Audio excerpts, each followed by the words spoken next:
Hey, hi, welcome to Mahira. Finally red marble georgette sorry అయితే stock అయిపోయిందండి. ఎప్పటి నుండో వెయిటింగ్ యాక్చువల్లీ, బట్ మనకి సప్లయర్ నుండే లేట్ అయింది. ఫైనల్గా అయితే మల్టిపుల్ పీసెస్ అయితే వచ్చేసాయి. దిస్ శారీ అండి. ఆల్రెడీ ఇవి పోస్ట్ చేశానండి, బట్ ఓన్లీ రెడ్కి చాలా డిమాండ్ ఉండే అండ్ చాలా మంది రిస్టాక్ చేయించమని అడిగారు. సో ఓన్లీ రెడ్ నేను రిస్టాక్ చేయించాను. ఇందులో హైలైట్ వచ్చేసి బ్లౌజ్ అండి.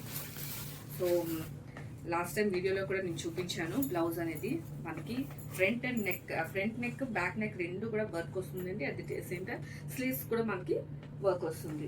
దాంతో మీకు నేను ప్రిఫరెన్స్ పిక్ చూపించాను కదా. సో మనకి స్టిచ్ చేయించుకుంటే మనకి ఇలా వస్తుంది. సో బ్లౌజ్ అయితే ఇది. సో మల్టిపుల్స్ అయితే మనకి ప్రెసెంట్ అయితే లిమిటెడే ఉన్నాయి, బట్ ఎవరికైనా ఆర్డర్స్ ఉంటే బుక్ ఇట్స్. Thank you.